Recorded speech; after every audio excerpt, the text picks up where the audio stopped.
नमस्ते मित्रों, कथा निधि चैनल पर आपका बहुत बहुत स्वागत है। हमारी आज की कहानी का नाम है प्रायश्चित, जिसे लिखा है कलम के जादूगर प्रेमचंद जी ने। उम्मीद करती हूँ कि कहानी आपको ज़रूर पसंद आएगी।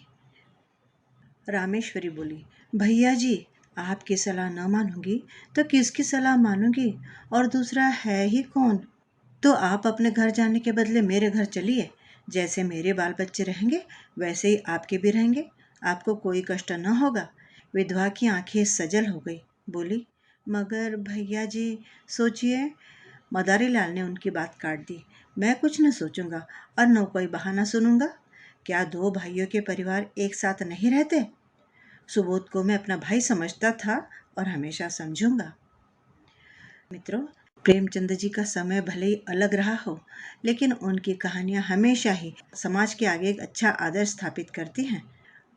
तो चलिए कहानी शुरू करते हैं। दफ्तर में जरा देर से आना अफसरों की शान है। जितना ही बड़ा अधिकारी होता है उतनी ही देर में आता है। चपरासी की हाजिरी तो 24 घंटों की, वो छुट्टी पर भी नहीं जा सकता। खैर, जब बरेली जिला बोर्ड के हेड क्लर्क बाबू मदारीलाल 11 बजे दफ्तर आए, तब मानो दफ्तर नींद से जाग उठा। चपरासी ने दौड़कर सलाम लगाया, अर्दली ने दौड़कर कमरे की चिक उठा दी और जमादार ने डाक की किश्त मेज पर लाकर रख दी। मदारीलाल ने पहले ही सरकारी लिफाफा खोला था कि उनका रंग फक हो गया। वे कई मिनट तक आश्चर्य से खड़े रह गए, मानो सारी ज्ञानेंद्रियां शिथिल हो गई हों। मदारीलाल पर अब से पहले कई बार बड़े बड़े आघात हो चुके थे, पर इतने बदहवास वे कभी न हुए थे। बात यह थी कि बोर्ड के सेक्रेटरी की जो जगह 1 महीने से खाली थी, सरकार ने सुबोध चंद्र को वह जगह दी थी। और सुबोध चंद्र वह व्यक्ति था जिसके नाम से ही मदारीलाल को तीव्र घृणा थी।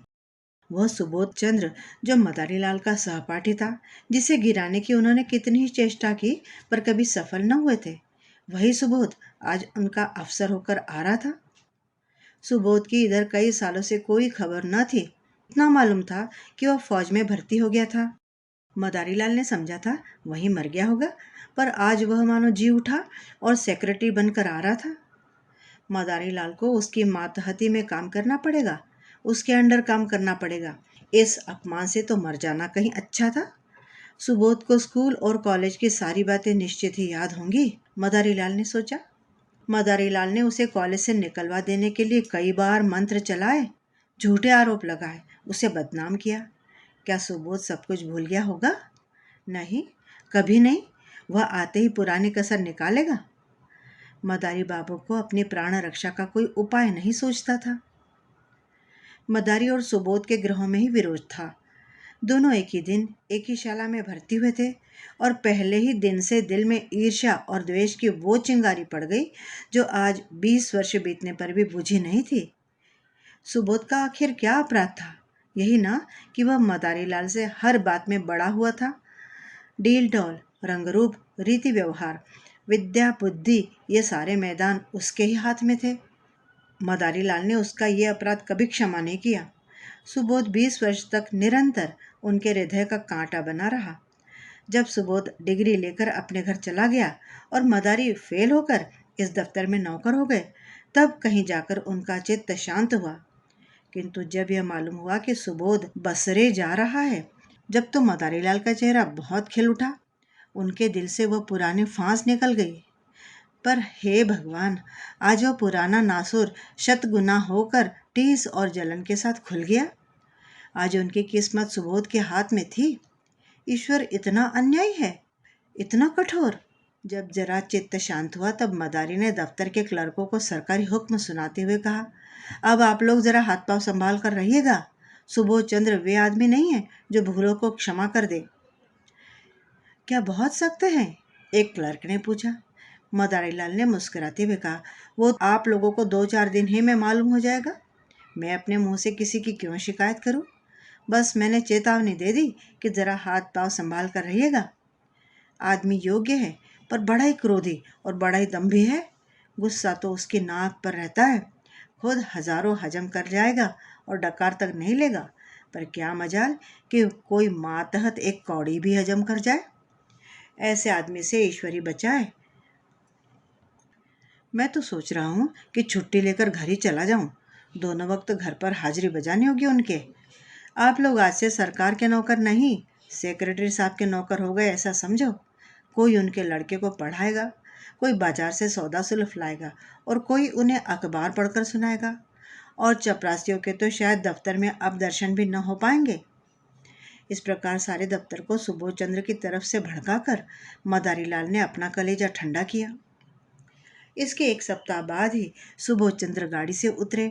तब स्टेशन पर दफ्तर के सारे कर्मचारियों को हाजिर पाया। सभी उनका स्वागत करने आए थे। मदारी लाल को देखते ही सुबोध तेजी के साथ लपक कर उनके गले से लिपट गए और बोले, वाह भाई, तुम खूब मिले, यहाँ कैसे आए? ओह, आज एक युग के बाद भेंट हुई है अपनी। मदारी लाल ने कहा, यहाँ जिला बोर्ड के दफ्तर में हेड क्लर्क हूँ। आप तो कुशल से हैं। अजी मेरी न पूछो, बसरा, फ्रांस, मिस्र और ना जाने कहाँ कहाँ मारा मारा फिरा। तुम दफ्तर में हो ये तो बहुत ही अच्छा हुआ। मेरी तो समझ ही में न आता था कि कैसे काम चलेगा। मैं तो बिल्कुल कोरा हूँ, मगर जहाँ जाता हूँ मेरा सौभाग्य ही मेरे साथ चले जाता है। बसरा में सभी अफसर खुश थे। फ्रांस में भी खूब चैन किया। 2 साल में कोई 25,000 रुपये बना लाया और सब उड़ा भी दिया। वहाँ से आकर कुछ दिनों तक को ऑपरेशन दफ्तर में मटर गश्ती की। यहाँ आया तब तो मिल गए।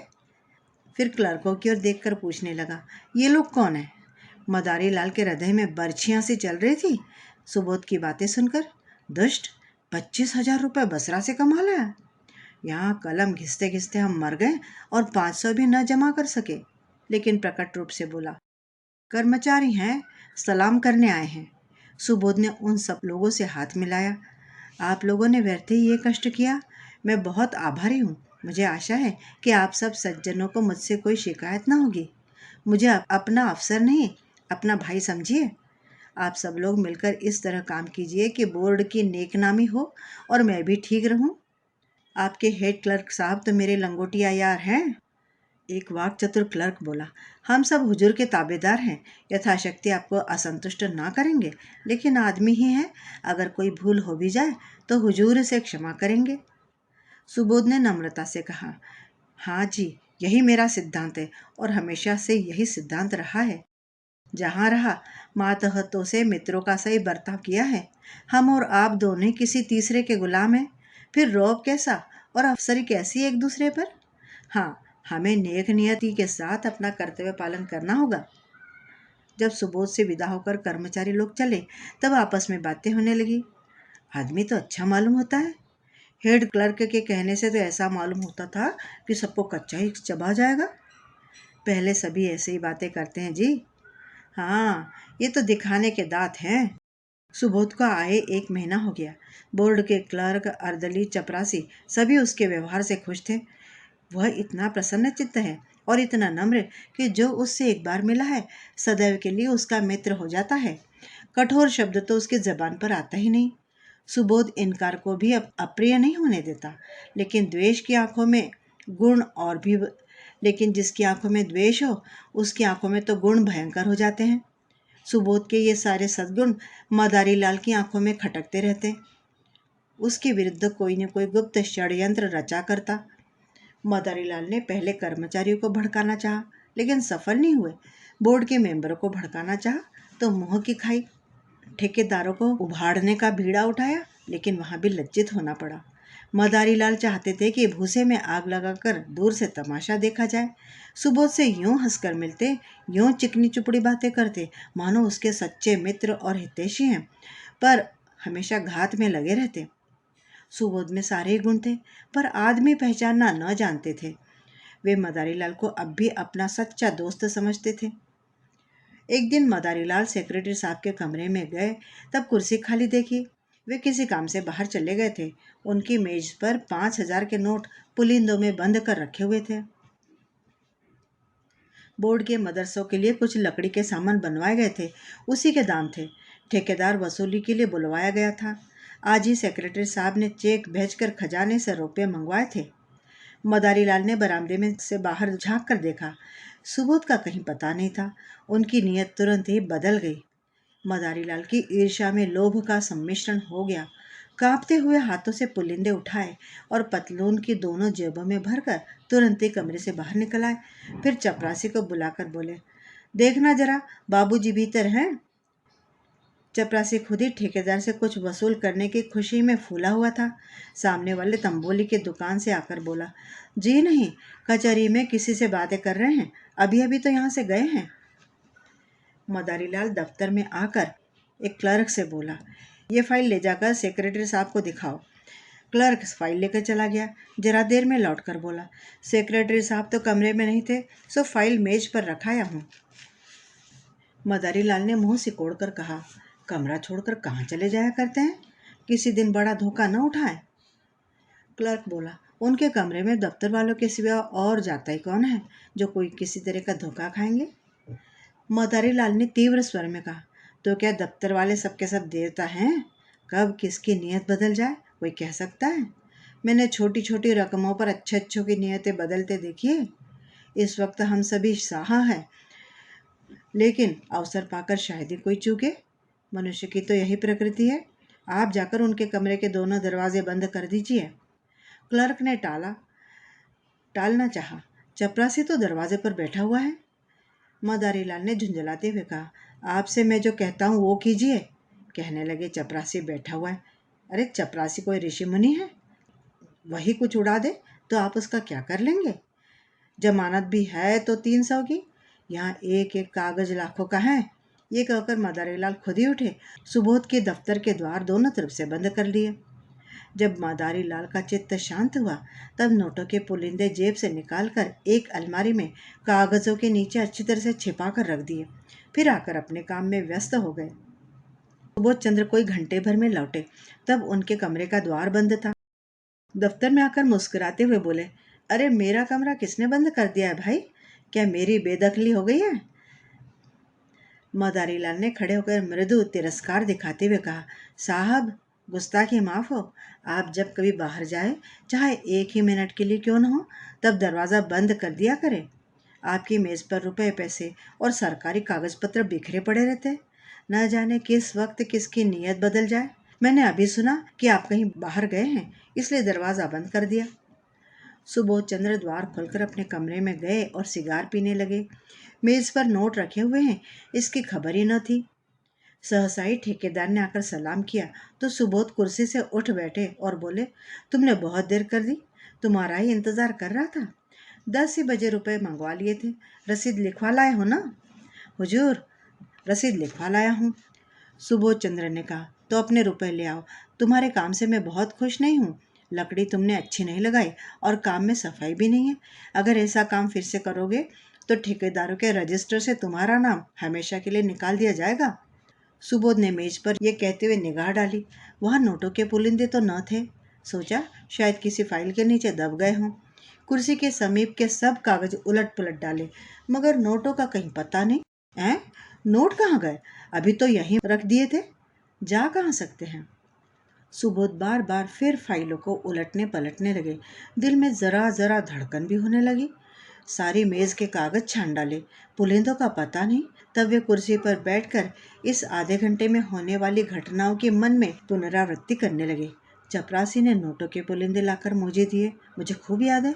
भला ये भी कोई भूलने की बात है? और इतनी जल्दी भूलूंगा क्या? मैंने नोटों को लेकर यहीं मेज पर तो रख दिया था, गिना तक नहीं था।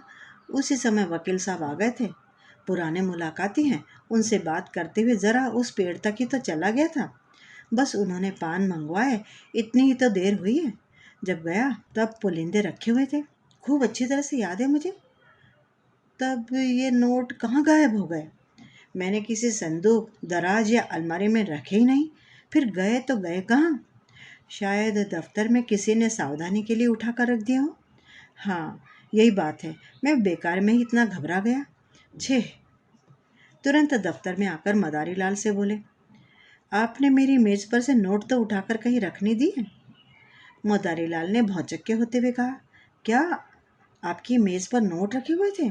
मुझे तो खबर ही नहीं। अभी पंडित सोहनलाल एक फाइल लेकर जरूर गए थे, तब आपको कमरे में ना देखा उन्होंने। जब मुझे मालूम हुआ कि आप किसी से बातें करने चले गए हैं, तब मैंने दरवाजे बंद करा दिए।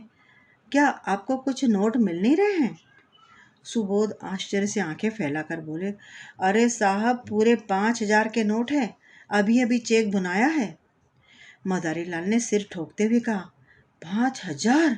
हे भगवान, आपने मेज पर खूब अच्छे से देख तो लिया है ना? अरे साहब, 15 मिनट से तलाश कर रहा हूँ। चपरासी से पूछ लिया कि कौन कौन आया था? आइए जरा आप लोग भी आइए और तलाश कीजिए मेरे साथ, मेरे तो होश उड़े जा रहे हैं। सारा दफ्तर ही सेक्रेटरी साहब के कमरे की तलाशी लेने लगा। मेज, अलमारियां, संदूक, सब जगह देख लिया गया। रजिस्टरों के पेज उलट पुलट कर देखे गए, मगर नोटों का कहीं पता नहीं। होते तब तो दिखते, कोई उड़ा ले गया। अब इसमें कोई शुबह न था। सुबोध ने एक लंबी सांस ली और कुर्सी पर बैठ गए। चेहरे का रंग फक हो गया, मुंह जरा सा निकल आया।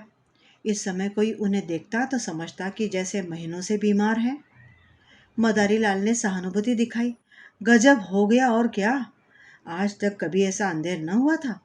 मुझे यहाँ काम करते 10 साल हो गए, कभी धेले की चीज भी गायब नहीं हुई। मैं आपको पहले दिन सावधान कर देना चाहता था कि रुपए पैसे के विषय में जरा होशियार रहेगा। जरूर बाहर से कोई आदमी आया और नोट उड़ाकर गायब हो गया। चपरासी की यही तो गलती है कि उसने किसी को कमरे में जाने क्यों दिया। वो लाख कसम खाए कि बाहर से कोई नहीं आया, लेकिन मैं इसे मान नहीं सकता। यहाँ से तो केवल पंडित सोहनलाल जी एक फाइल लेकर गए हैं, मगर दरवाजे से झांक कर चले गए थे। सोहनलाल ने अपनी सफाई दी, मैंने तो अंदर कदम ही नहीं रखा साहब। अपने जवान बेटे की कसम खाता हूँ, जो अंदर कदम रखा भी हो। मदारी लाल ने माथा सिकोड़ा, आप व्यर्थ में कसम क्यों खाते हैं? कोई आपसे कुछ कह रहा है क्या? फिर सुबोध के कान में बोले, बैंक में कुछ रुपए हों तो निकाल कर ठेकेदार को दे दिए जाए, वरना बड़ी बदनामी होगी। नुकसान तो हो ही गया, अब उसके साथ अपमान क्यों हो, बेइज्जती क्यों हो? सुबोध ने करुण स्वर में कहा, बैंक में तो मुश्किल से 200-400 रुपए पड़े होंगे भाई। रुपए होते तो क्या चिंता थी, समझ लेता जैसे 25,000 उड़ गए वैसे ही 30,000 भी उड़ गए। लेकिन यहाँ तो कफन के लिए भी कौड़ी नहीं बची है। उसी रात को सुबोध चंद्र ने आत्महत्या कर ली। इतने रुपयों का प्रबंध करना उनके लिए कठिन था। मृत्यु के पर्दे के सिवा सुबोध को अपनी वेदना, अपनी विवशता को छिपाने की कोई और आड़ न मिली। दूसरे दिन प्रातः चपरासी ने मदारी लाल के घर पहुंचकर आवाज लगाई। मदारी को रात भर नींद नहीं आई थी, घबरा कर बाहर निकल आए। चपरासी उन्हें देखते ही बोला, हुजूर, बड़ा गजब हो गया, सेक्रेटरी साहब ने रात को गर्दन पर छुरी फेर ली। मदारी लाल की आंखें आश्चर्य से माथे के ऊपर ही चढ़ गई जैसे। मुंह बाएं उसकी तरफ देखा और उनकी सारी देह कपकपा उठी, मानो उनका हाथ बिजली के तार पर पड़ गया हो। छुरी फेर ली? जी हाँ, आज सवेरे मालूम हुआ। वहां बहुत से पुलिस वाले जमा हैं, आपको तलब किया है। लाश अभी पड़ी हुई है? जी हाँ, अभी डॉक्टरी होने वाली है। बहुत से लोग जमा हैं? सब बड़े बड़े अफसर जमा हैं हुजूर।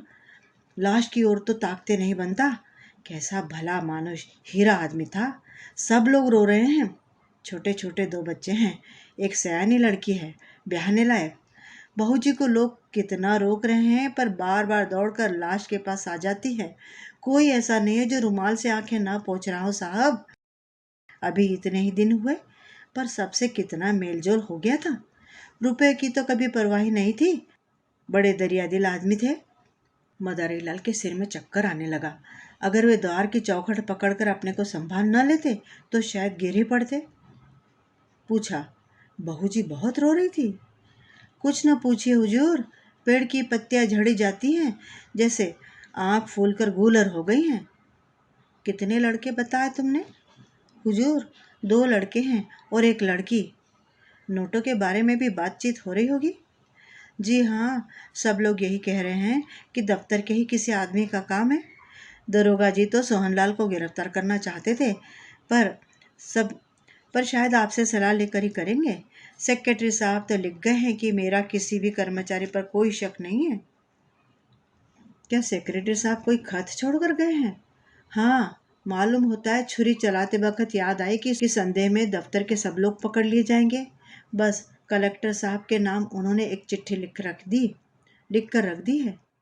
क्या चिट्ठी में मेरे बारे में भी कुछ लिखा है? हुजूर, अब मैं क्या जानूं। सब लोग कहते थे कि आपकी बड़ी तारीफ लिखी है उन्होंने। मदरीलाल की सांस और तेज हो गई।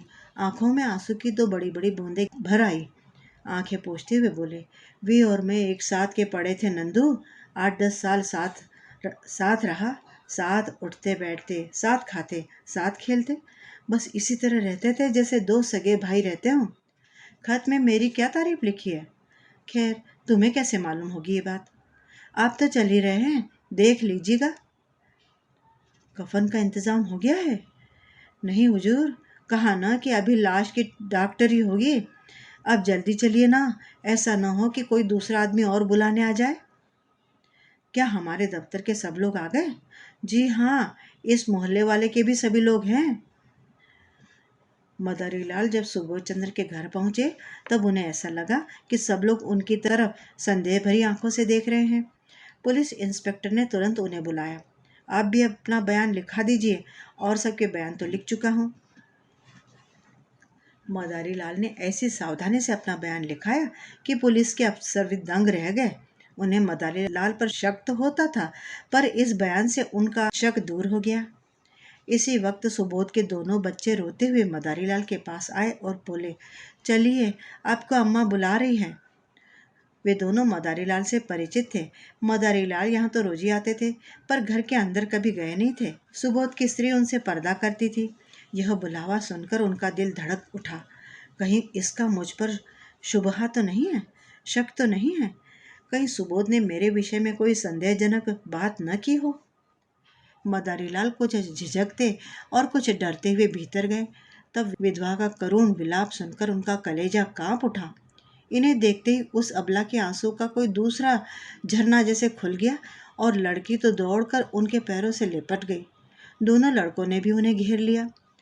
मदारीलाल को उन तीनों की आंखों में ऐसी वेदना, ऐसी विदारक याचना भरी मालूम हुई कि वे उनकी ओर आंख उठाकर देख न सके। उनकी आत्मा उन्हें धिक्कारने लगी। जिन बेचारों को उन पर इतना विश्वास, इतना भरोसा, इतनी आत्मीयता, इतना स्नेह था, उन्हीं की गर्दन पर उन्होंने छुरी फेर दी। उन्हीं के हाथों यह भरा पूरा परिवार धूल में मिल गया। इन असहायों का अब क्या होगा, क्या हाल होगा? लड़की का विवाह करना है, कौन करेगा? बच्चों के लालन पालन का भार कौन उठाएगा? मदारीलाल को इतनी आत्मग्लानि हुई कि उनके मुंह से तसल्ली का भी एक शब्द ना निकल पाया। उन्हें ऐसा लगा कि जैसे उनके मुंह पर कालिख मल दी गई है, जैसे कि उनका कद कुछ छोटा हो गया हो। मदारीलाल ने जिस वक्त नोट उड़ाए थे, उन्होंने सोचा भी न था कि उसका ये फल होगा। वे तो केवल सुबोध को अपमानित करना चाहते थे, उसका सर्वनाश करने की उनकी इच्छा न थी। शोकातुर विधवा ने सिसकते हुए कहा, भैया जी, हम लोगों को वे मझधार में छोड़ गए। अगर मुझे मालूम होता कि मन में वे ये बात ठान चुके हैं तो अपने पास जो कुछ था वो सब उनके चरणों पर रख देती। मुझसे तो वे यही कहते रहे कि कोई न कोई उपाय जरूर हो जाएगा। आप ही के मार्फत वे कोई महाजन ठीक करना चाहते थे। आपके ऊपर उन्हें कितना भरोसा था, मैं कह नहीं सकती। मदारीलाल को ऐसा लगा कि कोई उनके हृदय पर नश्तर चला रहा है। उन्हें अपने कंठ में कोई चीज फंसी हुई जान पड़ती थी। रुलाई शायद आना चाहती थी। रामेश्वरी ने फिर कहा, रात जब सोए तब खूब हंस रहे थे। रोज की तरह दूध पिया, बच्चों को प्यार किया, थोड़ी देर हारमोनियम चलाया और फिर कुल्ला करके लेट गए। कोई ऐसी बात न थी जिससे लेश मात्र भी संदेह होता मुझे। लेकिन मुझे चिंतित देखकर बोले, तुम तो व्यर्थ ही घबराती हो। बाबू मदारीलाल से मेरी पुरानी दोस्ती है, आखिर वो किस दिन काम आएगी? मेरे साथ के खिले हुए हैं, इस नगर में उनका सबसे परिचय है। रुपयों का प्रबंध आसानी से हो जाएगा। फिर न जाने कब मन में ये बात समा गई।